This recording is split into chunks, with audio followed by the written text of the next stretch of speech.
Al observar ahora las fibras blancas vemos que por el contrario contienen muy pocas mitocondrias y en consecuencia casi nada de grasa.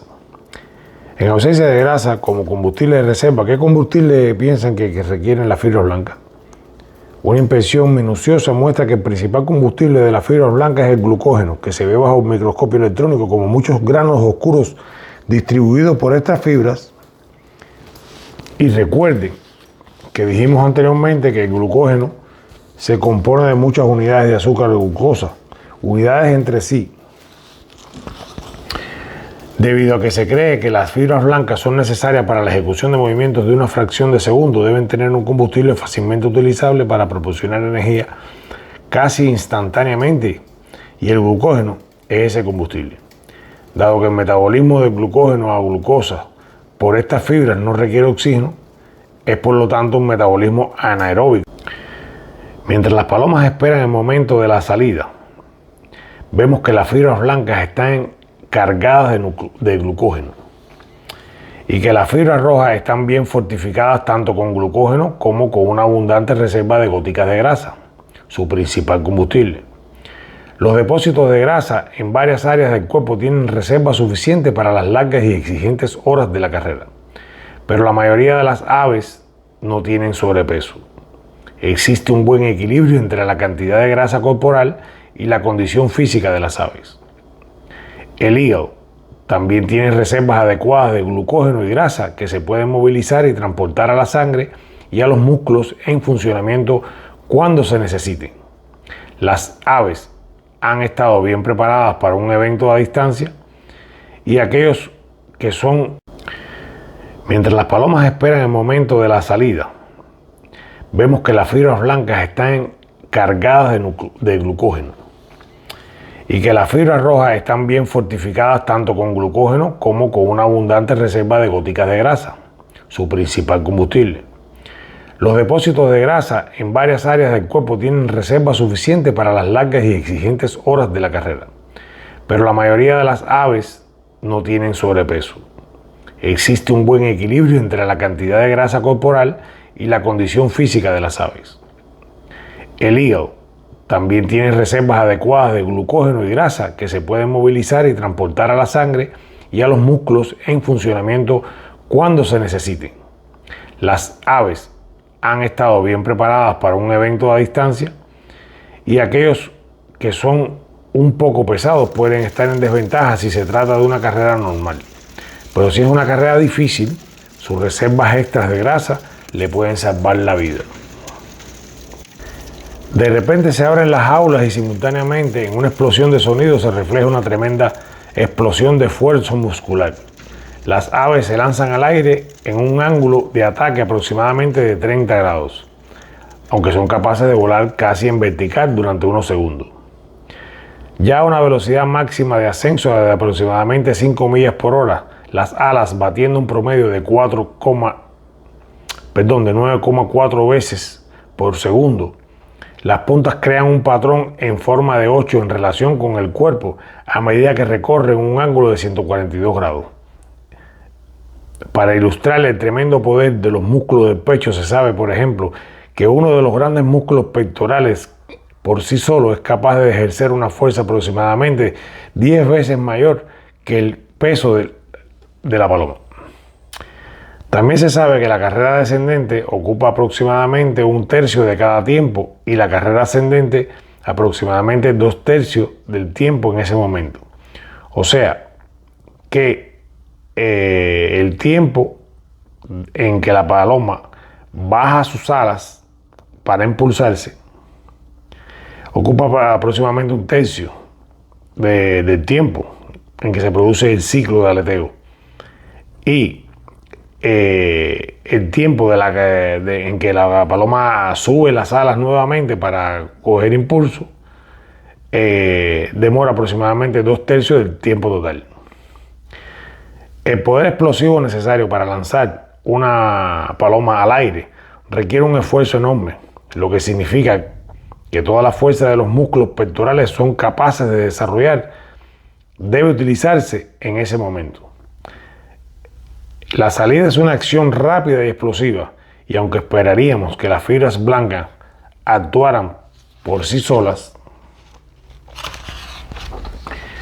aquí es importante recordar que constituyen solo el 6% del total de las fibras en los músculos de la paloma, mientras que las fibras rojas componen el vasto o la mayoría, aproximadamente del 94% del número total de fibras presentes. No parece lógico entonces que solo el 6% de las fibras puedan soportar la mayor parte de la enorme cantidad de trabajo que implica una acción tan poderosa como es el momento de la salida. Por lo tanto, parece muy probable que todas las fibras rojas y blancas que trabajan juntas de manera cooperativa se contraigan rápidamente, impulsando a las aves en un movimiento ascendente hacia arriba. Recordemos que dentro de los primeros 30 minutos posteriores a la liberación de las palomas, la cantidad de grasa en los grandes músculos pectorales había aumentado hasta un 40% en comparación con la cantidad de grasa presente en los músculos de las aves que están en reposo. A las 2 horas de haber liberado a las palomas, la cantidad de grasa en estos músculos de vuelo ha aumentado aún más y es aproximadamente un 85% mayor que la cantidad de grasa en los músculos del pecho de las aves que están en reposo, o sea, de las que no han salido a volar. Esto es basado en experimentos, ¿no? A las 5 horas, la cantidad de grasa ha aumentado en casi un 170%, más de 4 veces en comparación con la que se encuentra en los músculos de las aves que no han volado, o sea, las que están en reposo. Estos hallazgos señalan una vez más la gran importancia de la grasa como nutriente principal para alimentar los músculos que trabajan y la dependencia depositada por el ave en esta fuente clave de energía. Los hechos hablan por sí mismos. El día pasa y las horas y los kilómetros pasan. Las aves muy en forma están al frente del bando como individuos o en bandadas de diferentes tamaños. La grasa movilizada continuamente desde los depósitos corporales y recogida por el torrente sanguíneo para ser entregada a los músculos pectorales masivos que están trabajando rápida y eficientemente. Las aves que están menos en forma serán arrastradas millas atrás en bandadas de diferentes tamaños. Las horas de vuelo pasarán factura y es inevitable que algunas aves no lleguen a casa al anochecer. O sea, las que menos reserva tienen van a quedar por el camino o van a llegar mucho más tarde que las que van mejor preparadas con mayor reserva de grasa en sus fibras rojas. Hacia el final del día largo y difícil, vemos que la situación con respecto al suministro de combustible dentro de los dos tipos de fibras musculares ha cambiado notablemente. Si miramos de nuevo las fibras rojas y blancas, vemos que las grandes fibras blancas que se agotaron de glucógeno poco después de que las aves fueron liberadas en punta suelta, ahora sorprendentemente están recargadas con glucógeno nuevamente. Y nos preguntamos cómo sucedió esto y por qué. El cómo se responde señalando nuevamente que el hígado tiene abundantes reservas de glucógeno y es probable que en esta fuente de glucógeno se convierta a glucosa para su transporte en el torrente sanguíneo hacia estas fibras musculares, donde a su vez es restabelecido, convertido en glucógeno. El por qué puede explicarse. Por lo tanto, las fibras blancas deben restablecerse de combustible para atender las contingencias. Y en este proceso de reabastecimiento comienza poco después de que estas fibras se agotaron después de la salida, ¿no? de la suelta. Incluso en el momento extremo de 18 horas después de la suelta, se encuentra que las fibras blancas contienen abundantes cantidades de glucógeno. Sin embargo, la situación en las fibras rojas, los verdaderos caballos de batalla, de trabajo del sistema muscular, ha cambiado igualmente dramáticamente, pero en la dirección contraria.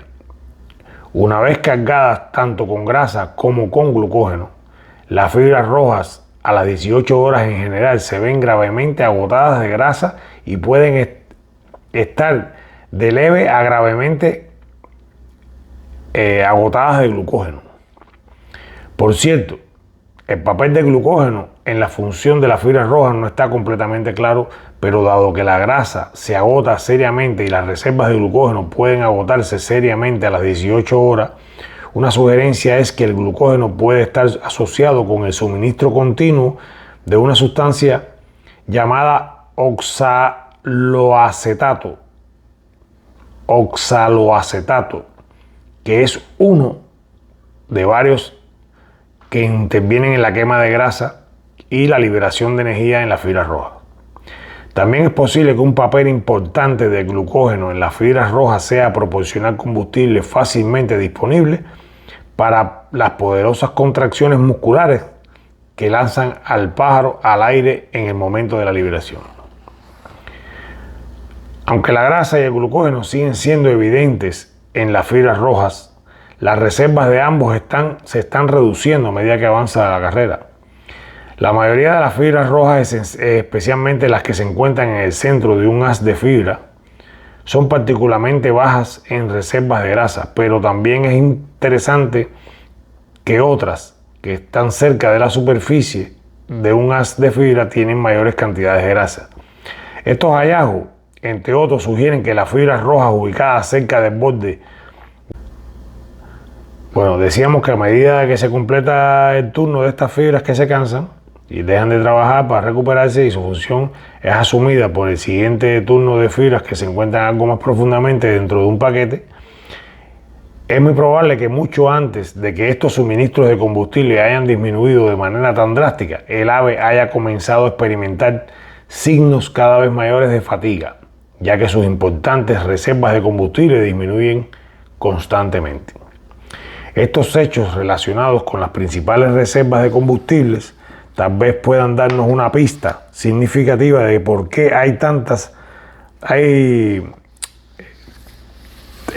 relativamente pocas palomas mensajeras que pueden mantener un vuelo sostenido más allá de quizás 14 a 15 horas en un tramo. Las duras carreras de corta o media distancia pueden convertirse en carreras de segundo día o más, simplemente porque las reservas de combustible necesarias se están agotando precariamente y la fatiga se está imponiendo implacablemente. La paloma necesita urgentemente algunas fuentes externas de combustible como los cereales y algo que no hemos tocado realmente hasta ahora, el agua, que junto al aire es el requisito más importante para la vida y algo que todos tenemos que considerar. Como se señaló anteriormente, el agua está disponible para el ave como un subproducto de la quema de grasa. Eso lo dijimos en el primer capítulo al final. Pero como las reservas de grasa se consumen durante el vuelo, la cantidad de agua aportada por esta grasa disminuye en consecuencia que se va agotando la grasa. El agua y la comida, algunas reservas corporales de glucógeno y grasa pueden existir juntas en el hígado y otros sitios. Y durante un periodo de descanso, la grasa puede movilizarse de todos los sitios de almacenamiento disponibles en el cuerpo para permitir que el ave continúe. Quiere decir que si la paloma toma un pequeño o un largo periodo de reposo, ella puede en un momento determinado sacar reservas del hígado y, sin embargo, la situación en las fibras rojas, los verdaderos caballos de batalla, de trabajo del sistema muscular, ha cambiado igualmente dramáticamente, pero en la dirección contraria. Una vez cargadas tanto con grasa como con glucógeno, las fibras rojas a las 18 horas en general se ven gravemente agotadas de grasa y pueden estar de leve a gravemente agotadas de glucógeno. Por cierto, el papel de glucógeno en la función de las fibras rojas no está completamente claro, pero dado que la grasa se agota seriamente y las reservas de glucógeno pueden agotarse seriamente a las 18 horas, una sugerencia es que el glucógeno puede estar asociado con el suministro continuo de una sustancia llamada oxaloacetato, que es uno de varios que intervienen en la quema de grasa y la liberación de energía en las fibras rojas. También es posible que un papel importante de glucógeno en las fibras rojas sea proporcionar combustible fácilmente disponible para las poderosas contracciones musculares que lanzan al pájaro al aire en el momento de la liberación. Aunque la grasa y el glucógeno siguen siendo evidentes en las fibras rojas, las reservas de ambos se están reduciendo a medida que avanza la carrera. La mayoría de las fibras rojas, especialmente las que se encuentran en el centro de un haz de fibra, son particularmente bajas en reservas de grasa, pero también es interesante que otras que están cerca de la superficie de un haz de fibra tienen mayores cantidades de grasa.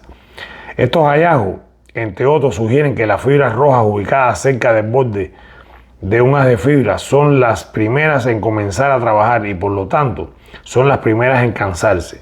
A medida que se completa su turno, dejan de trabajar para reposar y su función es asumida por el siguiente turno de fibra. O sea que estas fibras rojas que se sufren ese desgaste inicial, ellas como que empiezan a empezar a restaurarse y a recuperarse, dejan de hacer el trabajo principal y hay otro grupo de fibras rojas que empiezan a sustituir y a ejercer la tarea más importante. Ya habíamos hablado que la fibra o el músculo está constituido por pequeños grupos o puñaditos de pequeñas fibras, o sea que es por grupitos, por masitos, como lo habíamos descrito en el primer video. Bueno, decíamos que a medida que se completa el turno de estas fibras que se cansan y dejan de trabajar para recuperarse y su función es asumida por el siguiente turno de fibras que se encuentran algo más profundamente dentro de un paquete, es muy probable que mucho antes de que estos suministros de combustible hayan disminuido de manera tan drástica, el ave haya comenzado a experimentar signos cada vez mayores de fatiga, ya que sus importantes reservas de combustible disminuyen constantemente. Estos hechos relacionados con las principales reservas de combustibles tal vez puedan darnos una pista significativa de por qué hay tan relativamente pocas palomas mensajeras que pueden mantener un vuelo sostenido más allá de quizás 14 a 15 horas en un tramo. Las duras carreras de corta o media distancia pueden convertirse en carreras de segundo día o más, simplemente porque las reservas de combustible necesarias se están agotando precariamente y la fatiga se está imponiendo implacablemente. La paloma necesita urgentemente algunas fuentes externas de combustible como los cereales y algo que no hemos tocado realmente hasta ahora, el agua, que junto al aire es el requisito más importante para la vida y algo que todos tenemos que considerar. Como se señaló anteriormente, el agua está disponible para el ave como un subproducto de la quema de grasa. Eso lo dijimos en el primer capítulo al final. Pero como las reservas de grasa se consumen durante el vuelo, la cantidad de agua aportada por esta grasa disminuye en consecuencia que se va botando la grasa. El agua y la comida pueden estar disponibles en algunos lugares a lo largo de la ruta y muy escasos o inexistentes en otro tipo de rutas. O sea que la paloma en un momento determinado puede tirarse a buscar agua y a buscar comida en momentos críticos. Pero bueno, hay veces que hay rutas que no poseen abastos de agua, por lo menos rutas, por ejemplo, rutas que están sobre desiertos o en momentos de sequía, o también puede haber disponible ríos, charcos, lagunas, etcétera, y campos de cereal, etcétera, donde las palomas a veces se han podido reabastecer durante los vuelos largos, vuelos de fondo, etcétera. Algunas reservas corporales de glucógeno y grasa pueden existir juntas en el hígado y otros sitios, y durante un periodo de descanso, la grasa puede movilizarse de todos los sitios de almacenamiento disponibles en el cuerpo para permitir que el ave continúe. Quiere decir que si la paloma toma un pequeño o un largo periodo de reposo, ella puede en un momento determinado sacar reservas del hígado y reponer combustible transformado de glucosa a grasa, o de glucosa, o lo transforma en glucógeno, y también lo puede aportar a las fibras blancas o a las fibras rojas, y la paloma puede volver a recuperar algo de fuerza para continuar el viaje. Bueno, y hasta aquí les he explicado más o menos el proceso que ocurre dentro del músculo de la paloma, cuáles son sus fuentes de energía y sus fuentes fundamentales de abasto para generar la fuerza necesaria para desarrollar un vuelo a larga distancia. Y en base a esta información, cada colombófilo podrá sacar sus conclusiones de cuáles son las mezclas o granos necesarios para aportarle a las palomas durante el periodo de competencia y durante el